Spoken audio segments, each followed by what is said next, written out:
2050 is the target date that the aviation industry has set to become jet zero in terms of emissions, but a newly published scientific report has concluded that there is no obvious route to achieving that aim.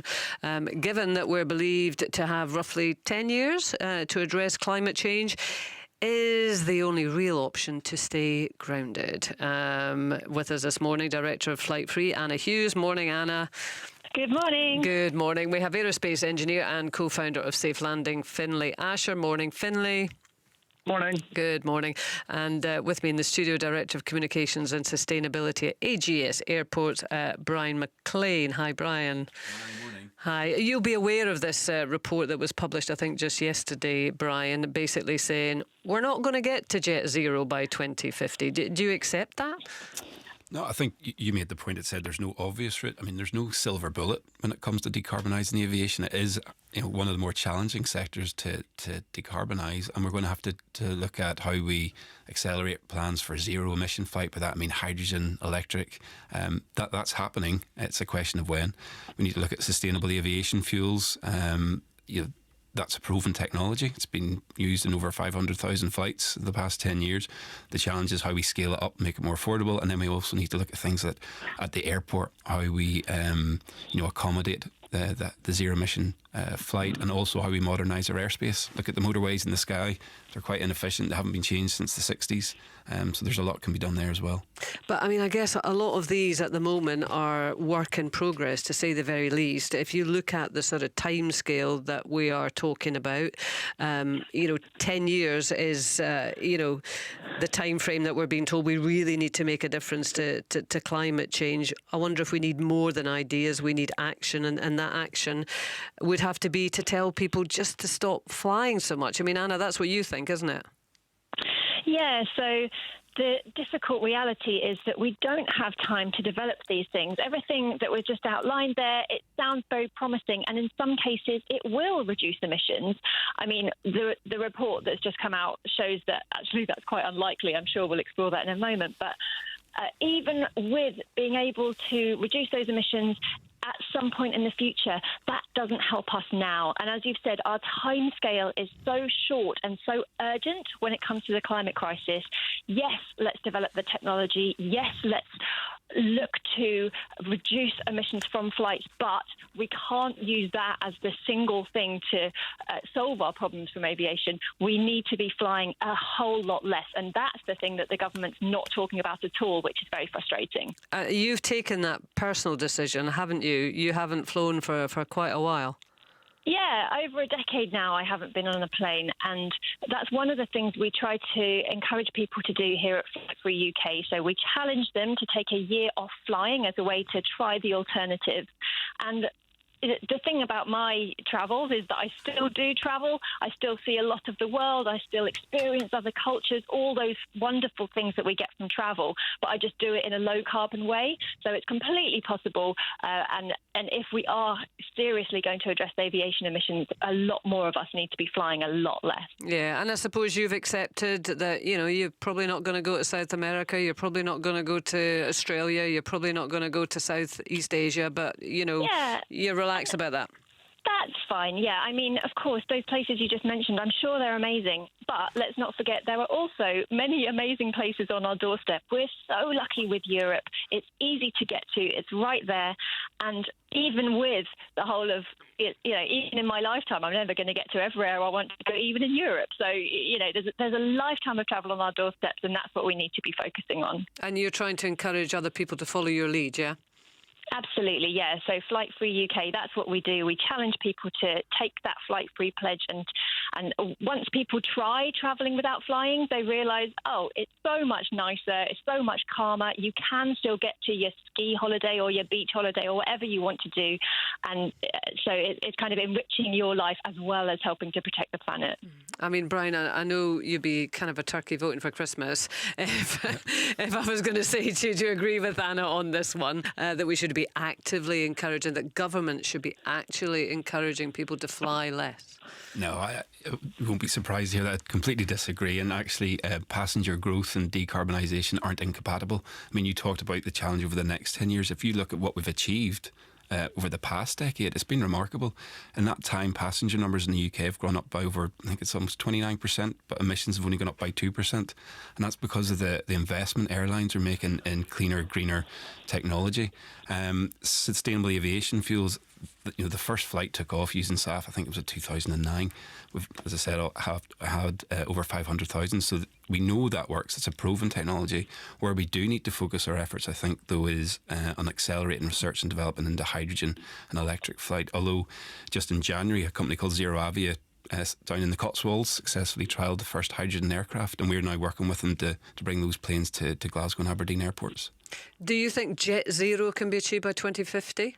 Yes, I do. You do? Yeah, in February 2020, the UK aviation sector came together. We launched what at the time was the first net zero target for any aviation sector in the world, and we believe we've got a clear and compelling plan to get us there. But it's going to take a whole raft of measures, not just focusing on any one. Well, I mean, the scientific report cast doubt on that, and of course there are those, and Anna, I'm sure, is one of them, who say that 2050 is too late. Finlay, as a co-founder of Safe Landing, what do you think on the timescale? Is jet zero by 2050 attainable? Yeah, so just for context, I'm an aviation worker. I was designing aircraft engines at Rolls-Royce. They're one of the biggest engineering companies in the UK and one of the biggest manufacturers of aircraft engines. So I was working on this technology. I was trying to make the aircraft and the engines more efficient. And what you realise is that just those efficiency gains are getting wiped out by the air traffic growth that we've seen over the past couple of decades and what we're planning for the decades to come. So we're talking there about some sort of zero emissions aircraft. There's electric and hydrogen. As Anna pointed out, those are just the timescales for those, to design, develop, certify those aircraft. Anything that isn't very small and tiny and won't really compete with existing aircraft will take probably 15, 20 years until we see the first aircraft certified. We've obviously, by that point, we've gone past that 10 years. We've blown the carbon budget. We may be into irreversible climate change, which will be, devastating for humanity and for ecosystems, but also for the aviation industry, right? And our group is really worried that if we continue on our current trajectory of airport expansion and airline expansion, that we're going to blow that budget really quickly, and we're going to have limits on flying enforced upon us. There will be no option. We'll need to ground a lot of aircraft. But if you look at what Boeing and Airbus, the two big aircraft manufacturers, are doing, you can look at their order book and you can see that they're going to double. They want to double the number of aircraft in the sky and air miles, and that's not these hydrogen or electric aircraft. It's conventional, business as usual, fossil fuel burning aircraft. So your only option is to use these alternative fuels. But what this report that came out tomorrow shows really clearly, what we already knew really, is that we just can't scale biomass or renewable electricity to the quantities required to even meet our current jet fuel use. And that really then shows you that's why we need to do something different in the way we travel and reduce our air miles. What percentage of carbon emissions does the aviation industry account for? So globally, it's about 3%, but in the UK it's higher because we fly a lot more than the global average. So it's up about 8-9% of UK emissions. Now that's CO2, and it doesn't include the non-CO2 impact, so stuff like contrails, which increases the global warming impact of aviation. So probably you're about more 15% of UK climate impact. Right. Well, Brian, Finlay works in your industry. You can hear what he's saying. There's no option but to scale back on flying, or else this will be forced upon us. Yeah, I think Finlay, he's highlighted the challenge, but there's not one part of our industry that is standing still and doing nothing about this. The point I suppose I'm trying to make is we've made remarkable progress over the past 10 years, and we've got a clear and compelling roadmap that's going to get us to net zero by 2050.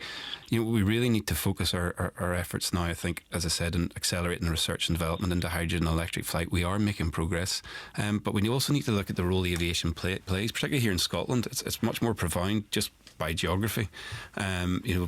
At Glasgow a few years ago, we had £3.5 billion worth of goods go through the airport. That's allowing Scottish produce, allowing our companies to import and export.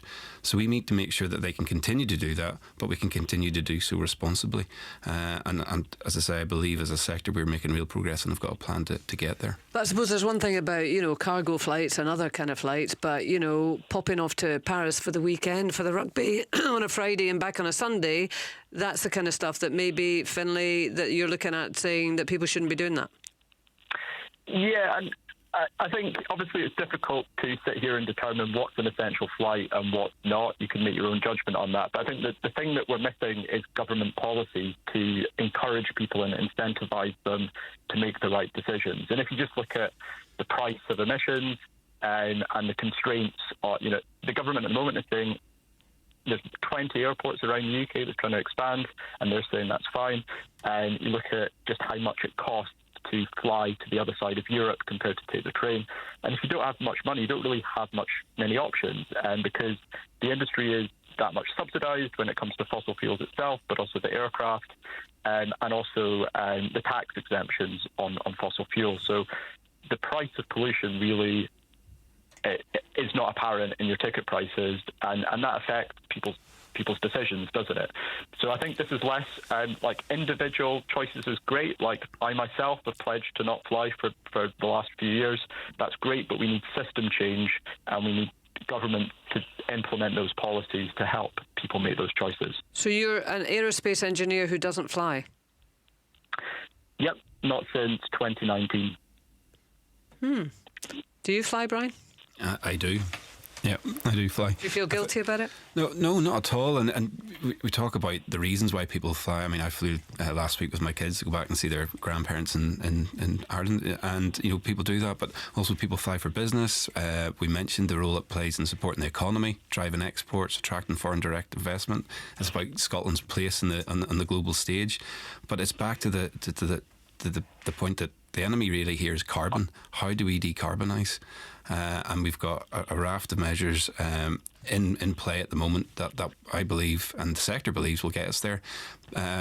Finlay's right about policy support. Sustainable aviation fuels is where there's a real opportunity. We're seeing in the States that they're taking a lead really in this because of the policy framework over there. They've actually come out with what they've called the SAF Grand Challenge, and they want to corner the market in sustainable aviation fuels. There's an opportunity here in Scotland. We've got Grangemouth, we've got St Fergus up in the northeast. These are sites where we can create employment, create GVA and create sustainable aviation fuel. Okay. Brian, listen, thank you very much indeed. We're out of time. Brian McLean there from AGS Airports. Finlay Asher, who is an aerospace engineer, co-founder of Safe Landing, an aerospace engineer who does not fly, and neither does Anna Hughes, the director of Flight Free. Tonight on Report.